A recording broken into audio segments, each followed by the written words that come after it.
palabra nos alimenta, nos edifica, ¿verdad? Y es la única manera en que podemos crecer en la vida cristiana, solamente a través de su palabra. Y para ello, pues vamos a seguir estudiando la primera carta del apóstol Pedro. Vamos a leer del versículo 5 al 14. Dice así: igualmente, jóvenes, estad sujetos a los ancianos y todos sumisos unos a otros. Revestidos de humildad, porque Dios resiste a los soberbios y da gracia a los humildes. Humillaos pues bajo la poderosa mano de Dios, para que Él os exalte cuando fuere tiempo, echando toda vuestra ansiedad sobre Él, porque Él tiene cuidado de vosotros.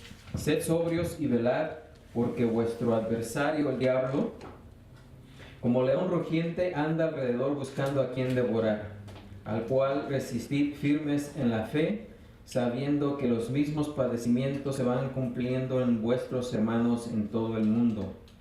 Mas el Dios de toda gracia, que nos llamó a su gloria eterna en Jesucristo, después que hayáis padecido un poco de tiempo, Él mismo os perfeccione, afirme, fortalezca y establezca. A Él sea la gloria y el imperio por los siglos de los siglos. Amén. Por conducto de Silvano, a quien tengo por hermano fiel, os he escrito brevemente, amonestándoos y testificando que esta es la verdadera gracia de Dios, en la cual estáis. La iglesia que está en Babilonia, elegida juntamente con vosotros, y Marcos, mi hijo, os saludan. Saludaos unos a otros con ósculo de amor. Paz sea con todos vosotros, los que estáis en Jesucristo. Amén. Así vamos a orar para que el Señor pues, nos ayude en esta tarde y dirija nuestros pensamientos. Padre eterno, Señor, gracias te damos en esta tarde por la vida y la salud que nos concedes para poder estar aquí. Y en estos momentos en que nos disponemos a estudiar de tu palabra, te pedimos, Señor, que nos guíes a toda verdad y a toda justicia por medio de tu palabra, Señor, ya que con ese propósito hemos venido en este día, en esta tarde, Señor, para aprender más de tu palabra, para aprender más de ti, Señor. Y gracias porque pues nos has dejado tu palabra por escrita, y por medio de ella podemos ir a ella una y otra vez, Señor, hasta que podamos entender, Señor, todo lo que tú quieres que entendamos, Señor, y así mismo poder cumplir tu voluntad. Te pedimos quites todo obstáculo, toda distracción de nuestras mentes y nuestros corazones, para que podamos estar atentos, Señor, a tu palabra. Te pedimos esto y te damos las gracias en el nombre de Cristo Jesús. Amén, Señor. Amén. ¿Pueden ocupar sus lugares?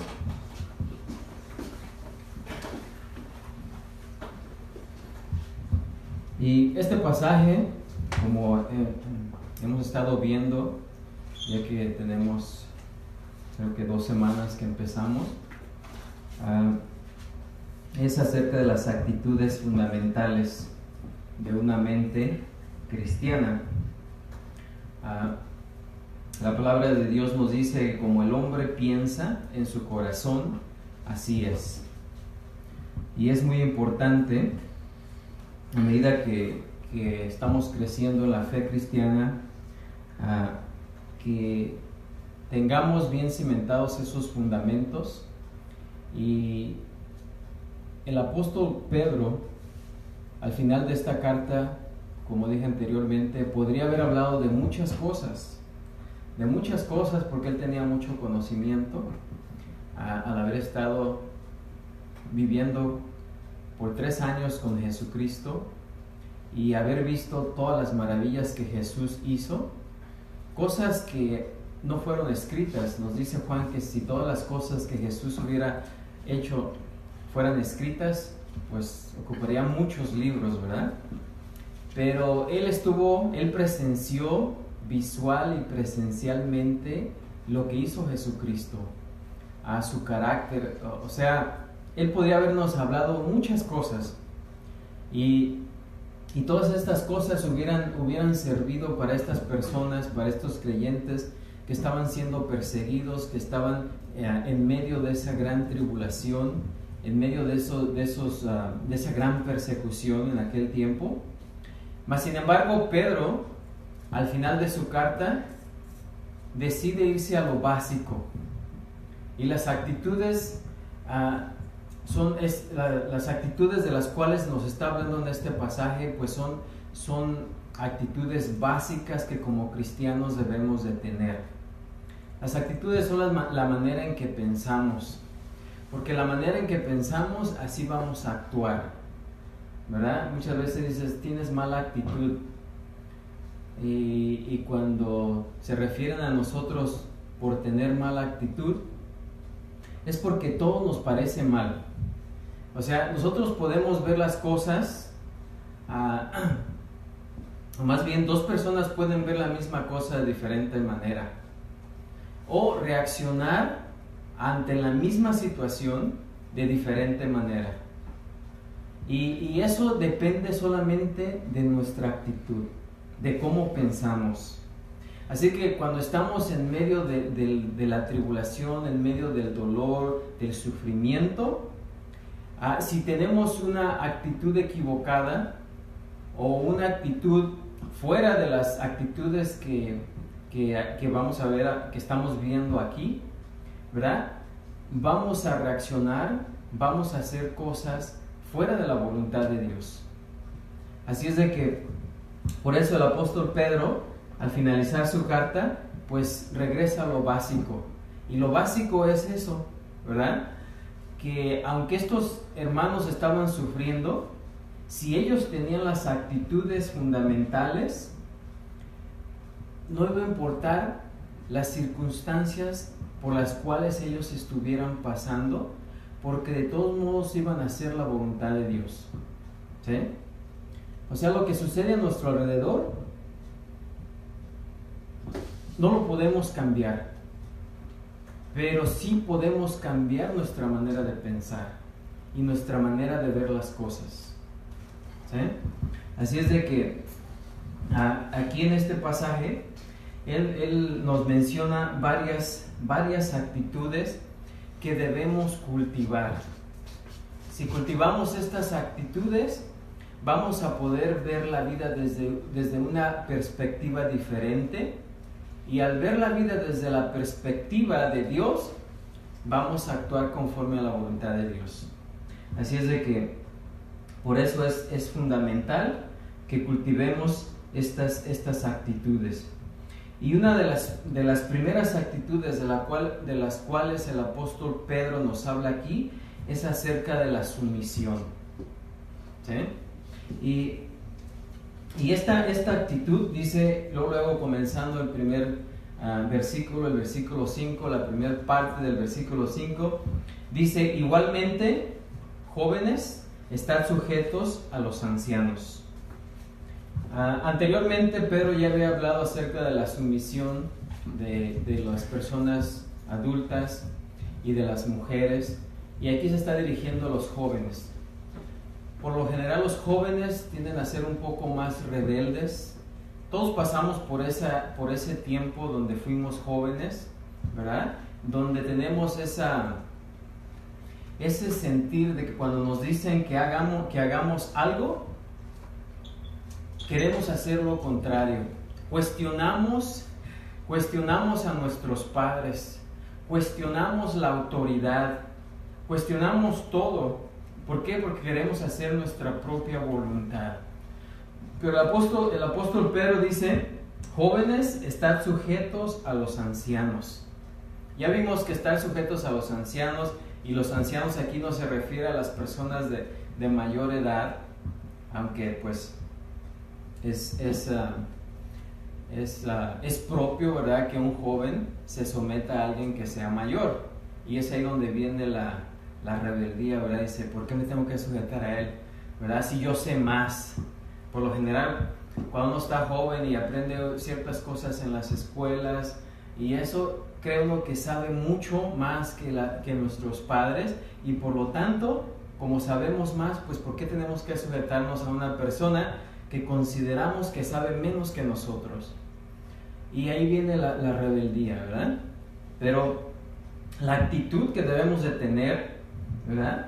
Y la sumisión no solamente es para los jóvenes, como vimos anteriormente, es para todos. Aunque aquí Pedro se dirige a los jóvenes. Así es de que cuando el joven se somete, cuando nos sometemos a la autoridad, entonces podemos evitar el caos en nuestra vida. Dios ha establecido la autoridad, dos cosas fundamentales, que es la autoridad y la sumisión. En todas las áreas de nuestra vida vamos a ver eso, ¿sí? Vamos a ver que en todas las áreas de nuestra vida existe la autoridad y la sumisión. Siempre va a haber una autoridad y siempre va a haber alguien que se somete a esa autoridad. ¿Qué quiero decir con eso? Por ejemplo, en nuestra familia, Dios ha establecido al padre, al hombre de la familia como la autoridad. Y no porque sepa más que la mujer, no porque sea más capaz que la mujer, más inteligente, sino es el diseño de Dios. Y debemos de respetar esa autoridad que Dios ha establecido en la familia.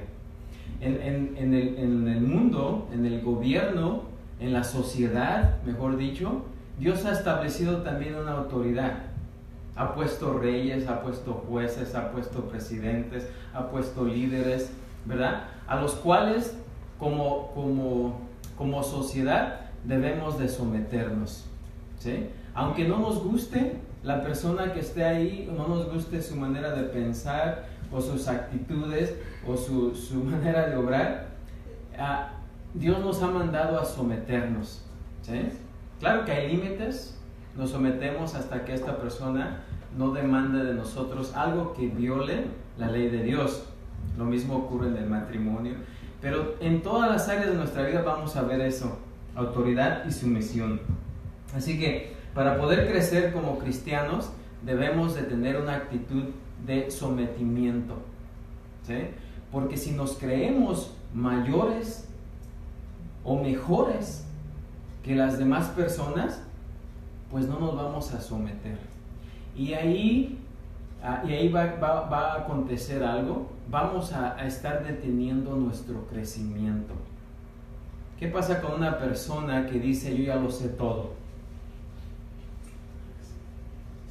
¿Qué pasa con esa persona? Miren, podemos aprender de todas las personas. De todas las personas podemos aprender. De los más inteligentes, de los más estudiosos, como de aquellos que nunca fueron a la escuela. De todos podemos aprender si tenemos esa actitud de sometimiento, ¿sí? Pero si pensamos que nosotros somos mayores que los demás, pues vamos a ponerle un obstáculo a nuestro crecimiento. La persona que dice yo ya lo sé todo, en ese momento deja de crecer, ¿sí? En ese momento, en lugar de crecer, empieza a decrecer, ¿sí? Así es de que cultivar la actitud de sometimiento es muy importante para no detener nuestro crecimiento espiritual, ¿sí? Y aquí dice Pedro, someteos o estar sujetos a los ancianos. Los ancianos son las personas en la iglesia que no son las de más edad, sino las que son maduras espiritualmente, ¿sí? Así que esa actitud es muy importante de cultivar. La siguiente que ya vimos anteriormente es la humildad, ¿sí? La humildad, nos dice Pedro ahí en la segunda parte del versículo 5 y el versículo 6, nos dice, y todos sumisos unos a otros, revestidos de humildad. ¿Por qué? Aquí Pedro da la contestación, ¿verdad? ¿Por qué? Porque siempre vamos a preguntar por qué, ¿verdad? Dios resiste a los soberbios y da gracia a los humildes. Y ahí podemos ver la respuesta, ¿verdad? ¿Por qué? Bueno, porque Dios resiste a los soberbios y da gracia a los humildes. Ese debe ser nuestro incentivo para ser humildes. Dice después: humillaos pues bajo la poderosa mano de Dios, para que Él os exalte cuando fuere tiempo. Juntamente e inseparablemente a una actitud sumisa y sometida se encuentra la mente dada a la humildad. ¿Sí? O sea, van juntas, van de la mano. Porque siempre los humildes y solo los humildes se someten. Ambos mandatos de Pedro abarcan, ambos mandatos de Pedro, aquí que nos da Pedro, es para todos los creyentes. No solamente para unos cuantos, o no solamente para los jóvenes, sino es para todos. Y dice aquí Pedro: revestirse, revestíos. La palabra revestíos significa atar algo sobre uno mismo, como un delantal de trabajo, ¿verdad? El cual se ponían los sirvientes, ¿verdad? Para servir. O sea, la humildad, el cultivar la actitud de humildad, nos ayuda a servir. ¿Sí? Una persona que no es humilde, una persona que es altiva, no va a servir a los demás, porque esa persona va a buscar que los demás le sirvan. ¿Sí o no? Y la humildad nos ayuda a servir a los demás. Yo he visto en muchas, ahorita me acuerdo de muchas ocasiones, donde hay muchas personas que sufren, ¿verdad? Porque no tienen un trabajo, porque no tienen dinero, porque no tienen algunas cosas necesarias en su vida. Y la actitud que yo veo en ellos siempre es esa, que no están dispuestos a servir. Porque una persona que está dispuesto a servir, miren, nunca le falta el trabajo. Y lo pueden ver. Donde quiera que ustedes vayan, ustedes van a ver si una persona no tiene dinero, no tiene trabajo, revisen su actitud y van a ver que esa persona siempre tiene un problema con ser humilde, con servir. ¿Sí? Aquella persona que está dispuesta a servir a los demás, nunca le falta el trabajo, siempre es bendecida. ¿Por qué? Porque siempre está dispuesta a servir a los demás. Y las personas que reciben ese servicio, miren, es bien difícil encontrar buenos trabajadores, ¿verdad? Es por lo que más se quejan los empleadores, de que les cuesta mucho trabajo encontrar personas que son buenos trabajadores. ¿Y saben por qué? ¿Por qué hay carencia de buenos trabajadores? Porque muy pocas personas son humildes, o sea, que estén dispuestas a servir a los demás. ¿Sí? Siempre están cuestionando: yo por qué tengo que hacer eso para ese, y yo por qué tengo que hacer eso para aquel, y yo por qué voy a hacer eso. No, eso no es mi trabajo. Miren, ahí podemos ver, estos son maneras de hablar de aquella persona que no es humilde. ¿Sí? Y ahí podemos ver. Pero como hijos de Dios debemos de cultivar esa actitud de humildad. ¿Sí? No perdemos nada, no se nos cae nada, ¿verdad? Cuando servimos a los demás. Y creo que ya vimos anteriormente el apóstol Pedro, cuando habla de aquí de la humildad, quizás se estaba acordando de lo que hizo Jesucristo. Imagínense, el creador del universo, Dios, en forma de hombre, en cierta ocasión estuvo dispuesto, y no solamente dispuesto, sino que le lavó los pies a los discípulos.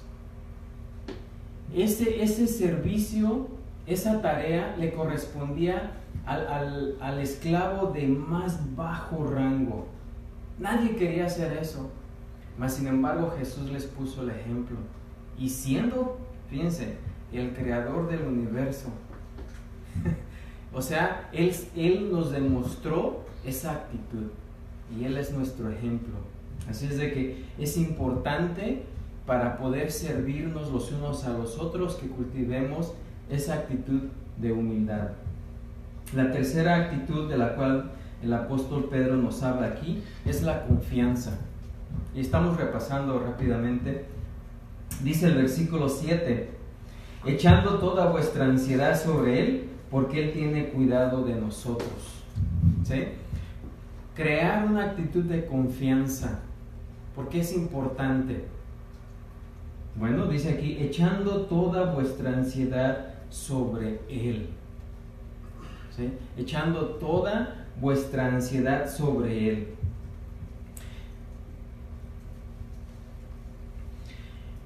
Y esa es una actitud de confianza. ¿Confianza por qué? Porque sabemos que Dios está en control de todas las cosas. Nada sucede, nada, absolutamente nada sucede que esté fuera de la voluntad de Dios. Nada. Dios siempre está en control del más mínimo detalle.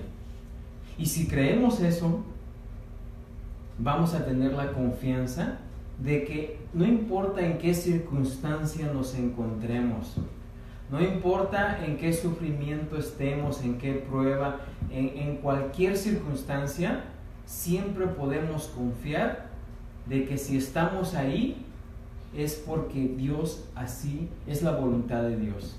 Y Él está en control de todas esas cosas. Él está en control de todo. Amén. Y esto pues nos evita de estar renegando, ¿sí? Porque podemos tener esa actitud de estar renegando por todo. Pero cuando cultivamos la actitud de confianza, tenemos esa actitud de confiar, entonces sabemos que todo lo que nos suceda, ¿verdad?, está dentro de la voluntad de Dios. Amén.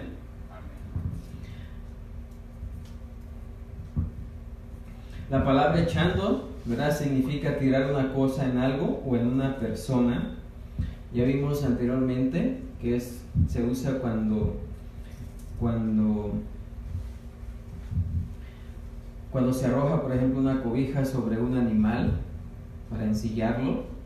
Así que Pedro nos exhorta a todos los creyentes a echar sobre el Señor toda nuestra ansiedad. Y la palabra ansiedad se puede referir a muchas cosas. Puede incluir el descontento, el desaliento, la desesperación, el dolor, sufrimiento, cualquier prueba en la cual nos encontremos. ¿Sí? A eso se refiere cualquier ansiedad. Y Pedro contesta la pregunta, porque podríamos decir, y bueno, ¿y por qué debo yo cultivar esa actitud? Pedro dice aquí, porque Él tiene cuidado de vosotros. ¿Sí? Debemos de cultivar esa actitud de confianza. ¿Por qué? Porque sabemos y confiamos que Dios tiene ¿qué? Cuidado de nosotros. Antes de que le pidamos algo, Él ya sabe de qué tenemos necesidad. ¿Sí o no? Amén, gloria a Dios. Así es de que por eso es importante cultivar esa actitud. En cuarto lugar vimos el autocontrol. Una actitud de autocontrol. Y esto nos habla en el versículo, la primera parte del versículo 8. Sed sobrios. Y la palabra sobrio tiene que ver con alguna persona, ¿verdad?, que se mantiene alejada de la intoxicación. ¿Sí? Así que el apóstol Pedro aquí nos está usando esta palabra metafóricamente. Así como un alcohólico se embriaga, ¿verdad?, o toma mucho alcohol, ¿verdad?, y pierde sus facultades porque se pone debajo de la influencia de cualquier droga o alcohol, ¿verdad?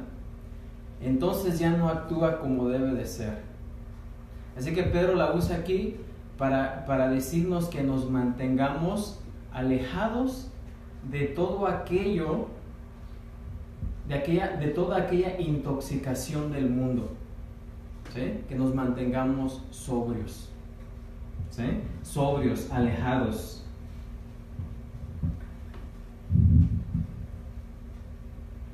Y esto incluye equilibrar los asuntos importantes de la vida, lo que requiere la disciplina de la mente y el cuerpo, que evita las tentaciones intoxicantes del mundo.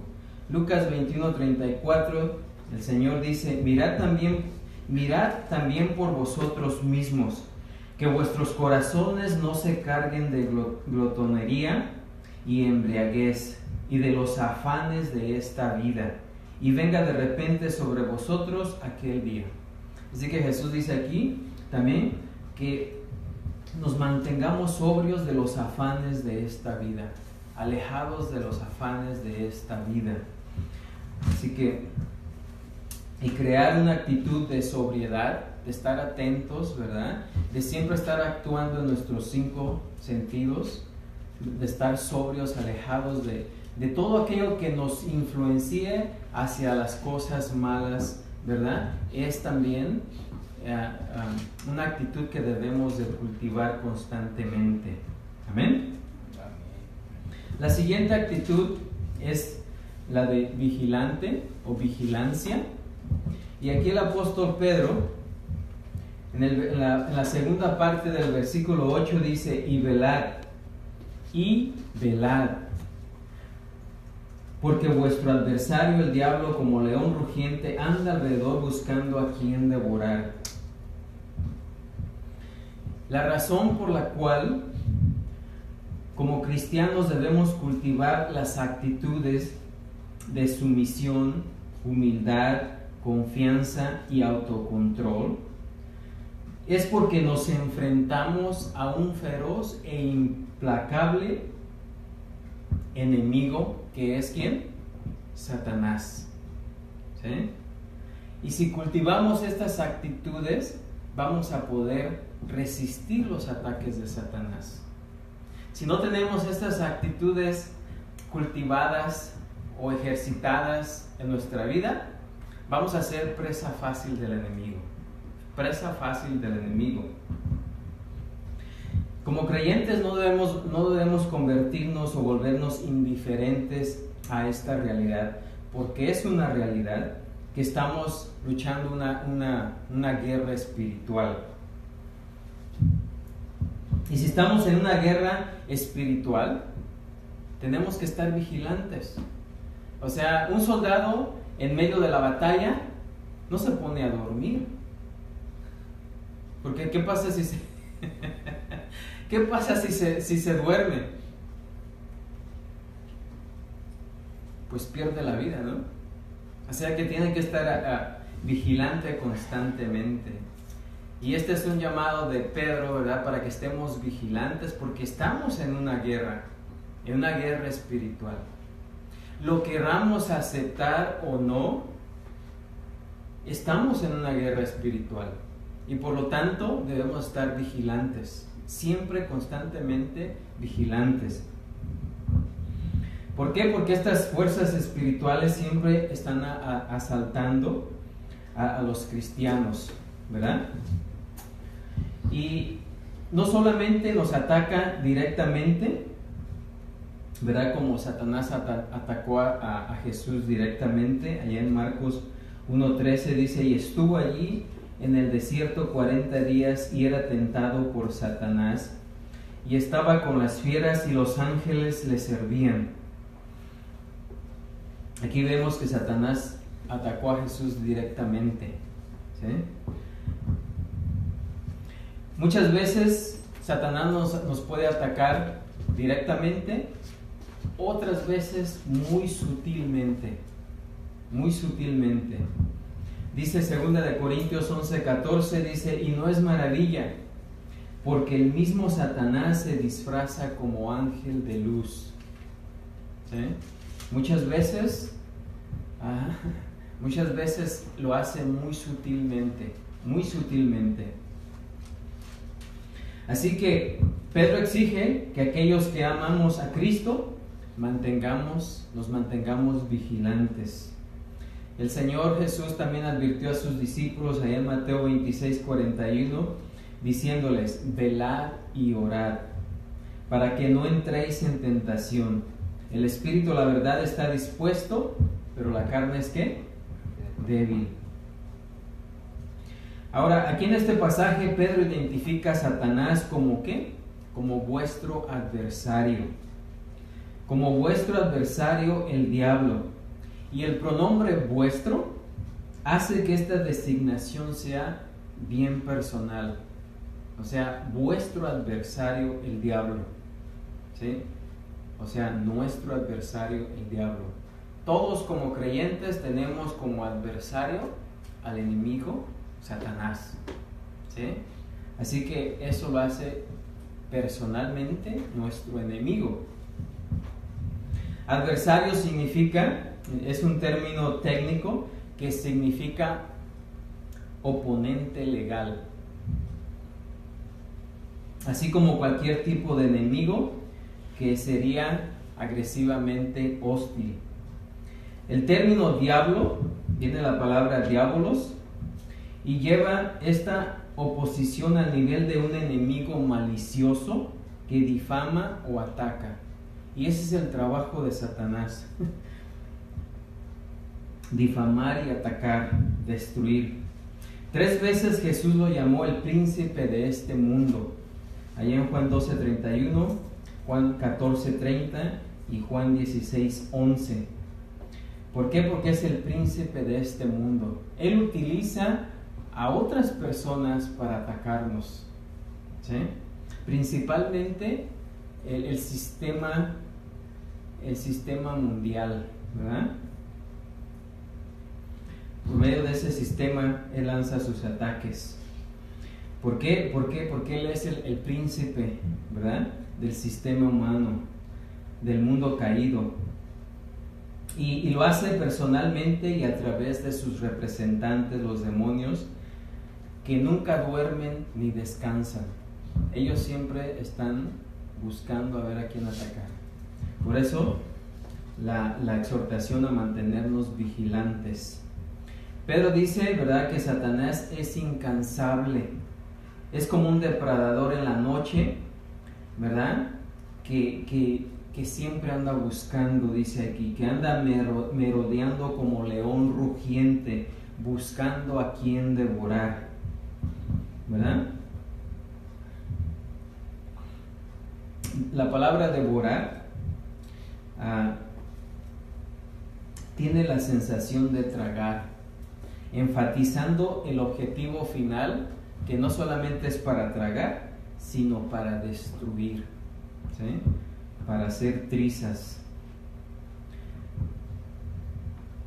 Ahora, sabemos y hemos hablado anteriormente de que hay demonios que están atados y hay otros que andan libres. Y los que andan libres, ¿verdad?, son los que siempre andan buscando la manera de atacarnos, ¿sí? Siempre buscando la manera de destruirnos. Y ellos están detrás del sistema mundial. Así que siempre tenemos que reconocer que estamos en medio de esa guerra y por lo tanto mantenernos vigilantes. Pablo en Efesios 6:11 nos dice: vestidos de toda la armadura de Dios, para que podáis estar firmes contra las acechanzas del diablo, porque no tenemos lucha contra sangre y carne, sino contra principados, contra potestades, contra los gobernadores de las tinieblas de este siglo, contra huestes espirituales de maldad en las regiones celestes. Satanás siempre ha buscado destruir los propósitos de Dios, ¿sí? Y ellos se esconden para no ser vistos, y se esconden detrás de aquellas personas, de aquellos agentes humanos que se dejan guiar por Satanás, ¿sí? Por ejemplo, en Apocalipsis 12:4 dice así: el dragón se paró delante de la mujer que estaba a punto de dar a luz, para que cuando ella diera a luz, devorara a su hijo. En este pasaje, ¿quién es ese dragón?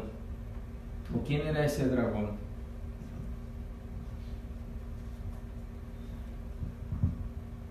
En ese pasaje, ¿verdad? Está hablando de Herodes, ¿verdad? Quien llevó a cabo esa horrible matanza cuando nació Jesús, buscando destruir a ese hijo, ¿verdad? Destruir a Jesús. ¿Quién era la mujer? La mujer era Israel, porque de Israel venía ¿quién? Jesús. También Satanás trató de derrotar a Cristo, ¿verdad? Tentándolo. ¿Sí? Otra manera que Satanás intentó parar los propósitos de Cristo, de Jesús, lo hizo también por medio de Judas, quien se dejó manipular por Satanás, ¿verdad? Quien fue quien lo traicionó. También Satanás usó a los líderes judíos para detener a Jesús. Y ese mismo enemigo continúa incansablemente en sus esfuerzos por oponerse a Cristo, torciendo el Evangelio. ¿Sí? Torciendo el Evangelio. Otra manera es que Satanás siempre ha buscado la manera de destruir la nación de Israel. Además de oponerse directamente a Jesucristo, Satanás a lo largo de los siglos ha tratado de destruir a la nación de Israel. Lo podemos ver allá en Esther, en el libro de Esther, cómo trató de destruir a aquella nación que empezaba. ¿Por qué? Porque de ahí va a venir ¿quién? El Salvador. Y si destruía a la nación que apenas comenzaba, entonces ¿de dónde iba a venir el Salvador? ¿Sí? En la visión que Juan tuvo allá en Apocalipsis, dando una mirada hacia el futuro, en el tiempo de la tribulación, él vio, dice en Apocalipsis 12:6, dice, la mujer huyó al desierto. La mujer, como vimos anteriormente, es ¿quién? Israel, donde tuvo un lugar preparado por Dios para que allí fuera nutrida por 1260 días. Dios preservará a Israel durante la última mitad, 1260 días, del periodo de la tribulación de 7 años, cuando Satanás, a través del anticristo, intente de nuevo, sin éxito, destruir a los judíos. En aquel entonces Dios va a proteger a su pueblo, ¿verdad? Serán protegidos y serán salvados. En tercer lugar, la estrategia de Satanás ha sido oponerse a los santos ángeles. ¿Sí? Así que se ha opuesto a Jesús, ha buscado destruir la nación de Israel y también se ha opuesto a los santos ángeles. Apocalipsis 12, 7 y 8 dice, después hubo una gran batalla en el cielo. Miguel y sus ángeles luchaban contra el dragón, y luchaban el dragón y sus ángeles, pero no prevalecieron, ni se halló ya lugar para ellos en el cielo. Cuando Satanás cayó por primera vez del cielo, los ángeles que se unieron a su rebelión lo acompañaron en la guerra contra Miguel, el arcángel Miguel, ¿verdad? Y sus legiones de santos ángeles. En cuarto lugar, los creyentes son el cuarto objetivo de la estrategia demoníaca de la guerra contra Dios. Y el enfoque principal de la advertencia de Pedro en este pasaje, ¿verdad? Por eso el apóstol Pedro nos está hablando aquí de que tenemos que estar vigilantes, Porque Satanás no solamente ha atacado a Cristo, no solamente ha atacado a la nación de Israel, no solamente ha atacado a los ángeles, sino que el otro propósito de Satanás es destruir ¿a quién? A los creyentes. Y por eso es que Pedro menciona aquí y nos dice que tenemos que cultivar esa actitud de estar vigilantes, porque él busca destruirnos. En Apocalipsis 12:17 dice: entonces el dragón se llenó de ira contra la mujer y se fue a hacer guerra contra el resto de la descendencia de ella, los que guardan los mandamientos de Dios y tienen el testimonio de Jesucristo. ¿Quiénes son ellos? ¿Quiénes son los que guardan los mandamientos de Dios y tienen el testimonio de Jesucristo? Los creyentes, ¿verdad? Así que el resto de sus hijos, los creyentes. Ahora, Satanás, no contento con engañar a los incrédulos, ¿verdad?, y esclavizarlos a su sistema mundial de ignorancia, incredulidad, religión falsa y pecado, Satanás también enfoca sus esfuerzos en oponerse a los santos, a los hijos de Dios. Así que él busca devorar a los creyentes de diferentes y varias maneras. Y vamos a ver algunas de las maneras en las cuales Satanás busca destruirnos como creyentes. Podemos ver que Dios permite a Satanás que ataque directamente a los creyentes, como en el caso de Job, ¿sí? Y también tenemos que entender que Satanás no es todopoderoso. Satanás está bajo el control de Dios, ¿sí? Satanás no puede hacer, y esto es una gran verdad que tenemos que conocer como creyentes, Satanás está bajo el control de Dios. Satanás no puede hacer absolutamente nada que Dios no le permita hacer, ¿sí? Porque en algunos lugares enseñan, ¿verdad?, y manipulan a la gente a estar constantemente temerosos de Satanás, ¿sí? Y echarle toda la culpa a Satanás y sus demonios, ya sea porque están enfermos, porque pecaron, porque hicieron esto, porque hicieron aquello. Y ese no es el caso, porque la verdad es que Satanás no puede hacer nada que Dios no le permita, ¿sí? Podemos ver en el caso de Job, ¿verdad?, que Satanás vino y destruyó todo lo que Dios le permitió. Primero, que destruyera todos sus bienes materiales. Después le permitió que lo tocara físicamente, pero que no le quitara la vida, ¿sí? Y fue cuando Job enfermó gravemente, ¿verdad? Pero aún así, el creyente verdadero nunca va, a pesar de esas tribulaciones, nunca va a rechazar la verdad, ¿sí? Nunca va a rechazar a Dios, porque sabe y conoce a Dios y sabe que necesita tener la confianza en Él, porque Él está en control de todas las cosas. Y si tenemos ese conocimiento y esa actitud, podemos confiar plenamente en Dios. Así que también podemos ver, o hemos visto, que Satanás vino y atacó a Pedro. Pedro negó a Jesucristo 3 veces, ¿sí? ¿Por qué? Porque Jesús le permitió a Satanás que le diera una zarandeada. ¿Por qué? Porque Pedro necesitaba eso. Era un poco altanero, se creía demasiado fuerte.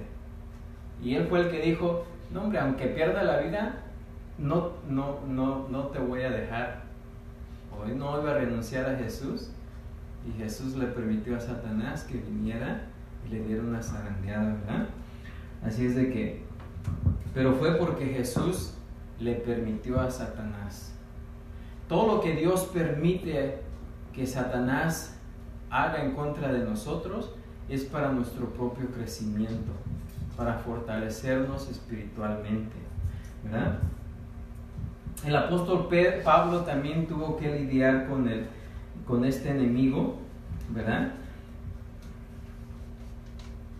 como podemos ver, él también sufrió los ataques de falsos maestros en las iglesias que él levantó, ¿verdad? Que él formó, como nos dicen, como en la iglesia de Corinto, ¿verdad? Donde nos habla ya en 2 de Corintios 12, 17 al 10, 12 del 7 al 10. También en la iglesia de Esmirna sufrieron como resultado de la persecución satánica. En la iglesia de Tiatira experimentaron las consecuencias dolorosas de la enseñanza demoníaca en esa iglesia, allá en Apocalipsis 2, del 18 al 24. El quinto sello, allá en Apocalipsis, revela los miles de personas asignadas por Satanás a través del anticristo durante la gran tribulación, que suplican la justicia divina, ¿verdad? Que suplican que la justicia divina llegue pronto o rápidamente contra los enemigos malvados. Y dice así, Apocalipsis 6:9 dice: cuando abrió el quinto sello, vi bajo el altar las almas de los que habían sido muertos por causa de la palabra de Dios y por el testimonio que tenían. Y clamaban a gran voz diciendo: ¿hasta cuándo, Señor santo y verdadero, no juzgas y vengas nuestra sangre en los que moran en la tierra? Y les dieron vestiduras blancas y se les dijo que descansasen todavía un poco de tiempo hasta que se completara el número de sus consiervos y sus hermanos que también habían de ser muertos como ellos. Finalmente, Dios incluso usa a Satanás como el agente de castigo para aquellos que profesan predicar a Cristo, pero que en realidad los descarrían con sus falsas doctrinas. ¿Sí? Dios permite también a Satanás que vaya y traiga a juicio sobre aquellos que engañan a las personas.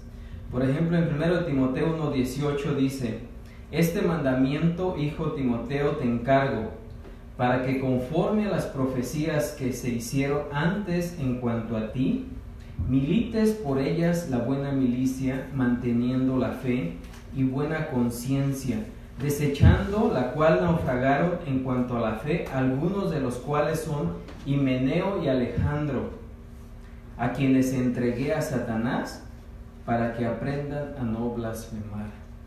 ¿Sí? Aquí el entregar a estas personas, ¿verdad? Pablo entregó a Himeneo y Alejandro a Satanás para que aprendan a no blasfemar. Y blasfemar, pues sabemos que es hablar mal en contra de Dios. Y para aquellos también, Dios utiliza a Satanás para traer castigo y juicio sobre aquellos que no están dispuestos a arrepentirse de su pecado. Primera de Corintios 5:1 dice: de cierto se oye que hay entre vosotros fornicación, y tal fornicación cual ni aun se nombra entre los gentiles, tanto que alguno tiene la mujer de su padre, y vosotros estáis envanecidos.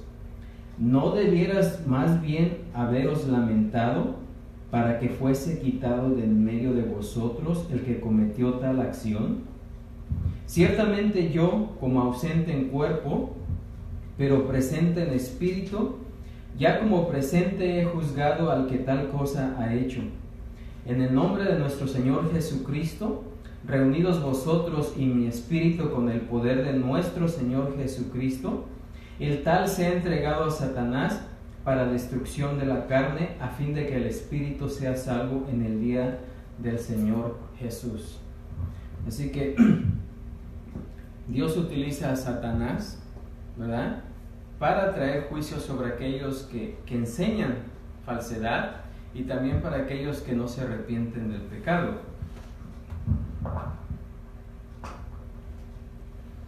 Así que también, de una manera más general, Satanás y sus demonios constantemente montan el ataque contra los creyentes individualmente a través del sistema mundial ¿verdad? Que se encuentra pues, en todas partes. Juan condensó esa batalla espiritual en 3 puntos en los cuales la humanidad caída de los creyentes es susceptible a la tentación. Fíjense lo que dice en 1 de Juan 2:15, porque de esta manera es como nos ataca muy sutilmente el enemigo en estos 3 frentes. Dice Juan: no améis al mundo ni las cosas que están en el mundo. Si alguno ama al mundo, el amor del Padre no está en él, porque todo lo que hay en el mundo, y aquí empieza, los deseos de la carne, por ahí nos ataca el enemigo, los deseos de los ojos, ¿sí? Que vemos, queremos, lo que vemos, queremos, la vanagloria de la vida, ¿sí? La vanagloria de la vida. Todo esto, dice Juan, no proviene del Padre, sino del mundo. Y el mundo pasa y sus deseos, pero el que hace la voluntad de Dios permanece para siempre. En segundo lugar, Pedro reconoció que Satanás ataca a los creyentes en el ámbito más íntimo de las relaciones humanas, que es el matrimonio, la familia. Por esa razón, Pablo acusó a los corintios, ahí en 1 Corintios 7:3 dice: el marido cumpla con la mujer el deber conyugal y asimismo la mujer con el marido. La mujer no tiene potestad sobre su propio cuerpo, sino el marido, ni tampoco tiene el marido potestad sobre su propio cuerpo, sino la mujer. No os neguéis el uno al otro, a no ser por algún tiempo de mutuo consentimiento, para ocuparos sosegadamente en la oración y volver a juntaros en uno, para que no os tiente Satanás a causa de vuestra incontinencia. Cuando un compañero en el matrimonio retiene la relación física del otro, Satanás tentará al privado al pecado, acelerando actitudes que a menudo traen la destrucción en el matrimonio y la familia. Tercero, ya para terminar casi, los creyentes, también como los líderes, los miembros de la congregación, somos vulnerables a los ataques de Satanás dentro de la iglesia. Pablo instruyó a Timoteo que escogiera hombres bien calificados como pastores para que no estuvieran sujetos a las trampas del diablo. ¿Por qué? Porque Satanás también busca destruir la unidad de la iglesia. Y la pregunta aquí: ¿cómo nos podemos defender de los ataques de Satanás? ¿Sí?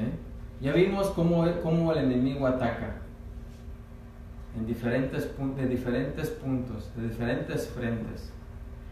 Pero la pregunta es: ¿cómo nos podemos defender? ¿Qué podemos hacer para defendernos? Bueno, la primera línea de defensa de Pedro para protegernos de las estrategias de Satanás es simple y directa. ¿Cuál es eso? Dice, ¿estar qué? Perdón, velad. ¿Sí? Velad. La primera línea de defensa es estar alertas, velando. ¿Sí? Si Satanás, fíjense, engañó tan fácilmente a Eva en un ambiente perfecto, en el Edén, donde no había pecado, en el Edén no había pecado, ni Eva tenía pecado, y ven qué fácilmente Satanás engañó a Eva en ese ámbito. Si se lo hizo a Eva en ese ámbito, ¿cuán más fácil no va a ser hacerlo a nosotros en el ámbito en que vivimos? ¿Sí? Porque nosotros vivimos, porque para empezar somos pecadores, aunque redimidos, pero pecadores, y vivimos en un mundo pecaminoso y caído. Somos susceptibles a la astucia y el engaño de Satanás. No se excusa, pero esa es nuestra condición. Pablo dice en 2 Corintios 11:3, dice: pero temo que como la serpiente con su astucia engañó a Eva, vuestros sentidos sean de alguna manera extraviados de la sincera fidelidad a Cristo. Ahora, esto viene contrariamente a lo que algunos enseñan. Las escrituras en ningún lugar obligan a los creyentes a atacar al demonio o a los demonios con oraciones o fórmulas. ¿Sí? La Biblia no nos da una fórmula, una oración o una fórmula para ir a atacar al enemigo. Ustedes lo pueden buscar, pueden leer toda la escritura y no van a encontrar una oración o una fórmula para ir a atacar a Satanás y sus demonios. O cómo atar al demonio, a Satanás y a sus demonios. Y aquellos que totalmente se involucran en esos esfuerzos inútiles para hablar con Satanás y sus demonios, ¿verdad? Y también tenemos que hacer un paréntesis ahí. Satanás y sus demonios no son omnipresentes.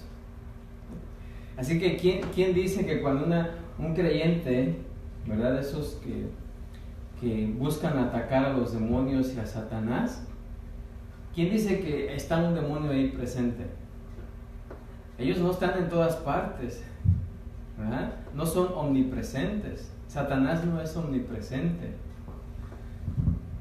¿Y quién dice que como seres humanos podemos mandar a Satanás o sus demonios? En la escritura no nos dice eso, no nos habla nada al respecto. Los santos no somos apóstoles, ¿sí? Jesús sí le dio autoridad a los apóstoles solamente, ¿verdad?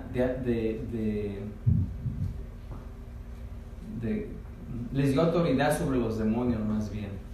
Y podemos ver, fíjense, esto sí enseña la escritura.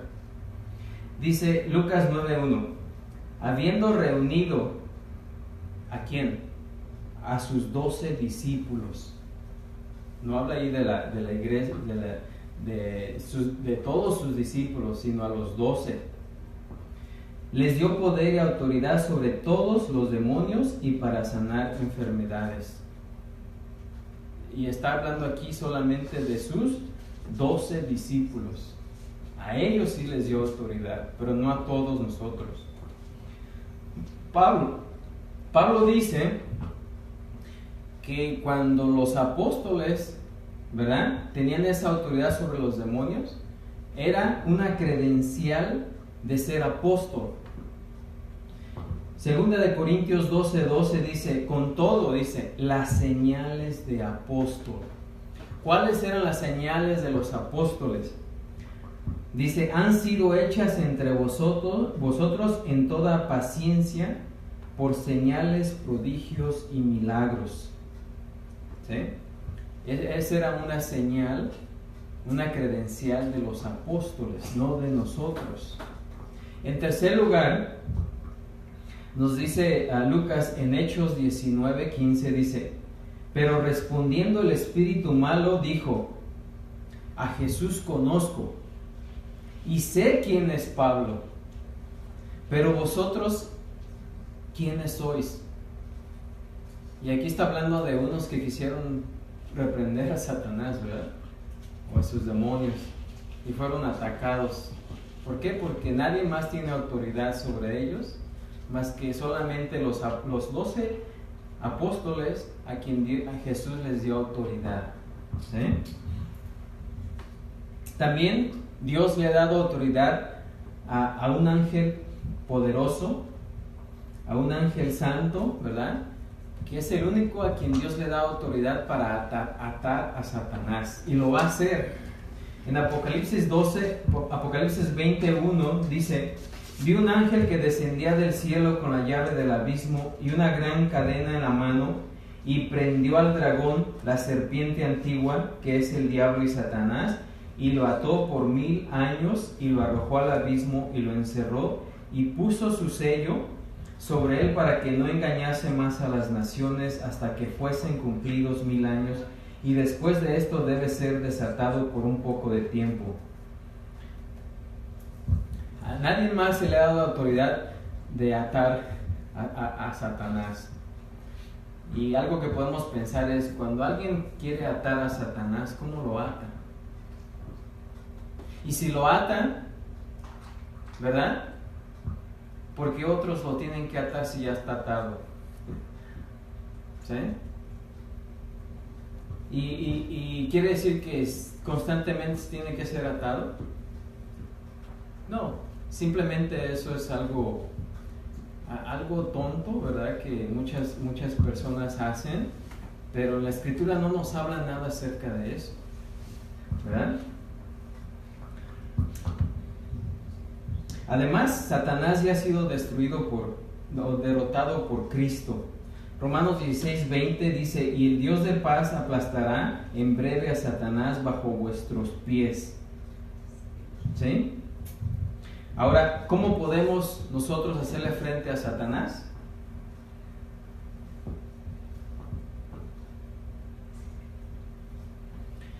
La Escritura sí nos dice cómo.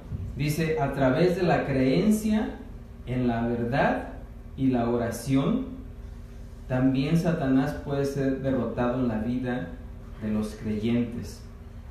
Es por la palabra de Dios creída y obedecida que como cristianos podemos vencer a Satanás.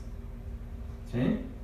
Solamente, ya con eso termino, Satanás es el padre de la mentira.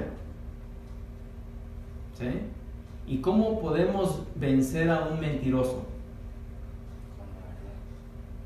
No atándolo, no reprendiéndolo, sino ¿con qué?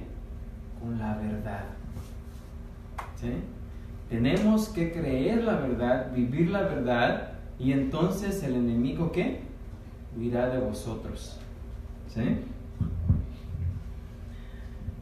Primera de Juan 2:12 dice: os escribo a vosotros, hijitos, porque vuestros pecados os han sido perdonados por su nombre. Aquí estamos hablando de los recién nacidos, ¿verdad? Que lo único que saben ellos es que sus pecados han sido perdonados. ¿Sí? Acaban de nacer. Y eso es un cristiano acabado de nacer. No entiende doctrina, no sabe doctrina todavía, pero lo único que sabe es que sus pecados han sido perdonados. Pero fíjense la segunda etapa. Os escribo a vosotros, padres, porque conocéis al que es desde el principio. Os escribo a vosotros, jóvenes, porque habéis vencido al maligno. ¿Sí? Los jóvenes, dice aquí, que han vencido al maligno. Los jóvenes son aquellos que ya conocen doctrina, que conocen las verdades fundamentales del cristianismo y se pueden defender porque conocen la verdad. Porque cuando Satanás viene y nos ataca, él siempre va a buscar engañarnos. Pero si nosotros conocemos la verdad, ¿podrá engañarnos? No, si vivimos la verdad y creemos la verdad, no nos puede hacer nada. Es la manera de resistir al enemigo. La palabra de Dios nos enseña no a atacar a Satanás ni andar detrás de él, sino simplemente resistirlo con la verdad. Amén. Y ahí nos vamos a detener. Hay muchas otras cosas que podemos hablar acerca de este tema, pero por hoy vamos a detenernos. Amén.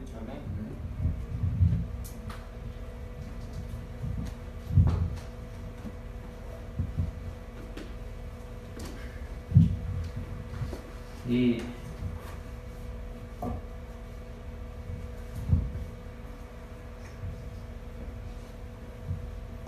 ahora, esta última actitud es de velar, ¿verdad? Que estemos atentos, que estemos alertas.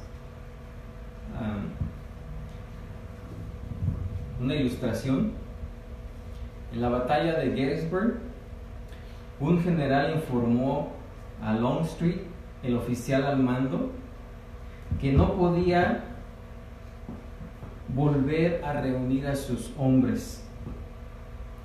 Longstreet le respondió sarcásticamente. Dice, muy bien, no importa, dice.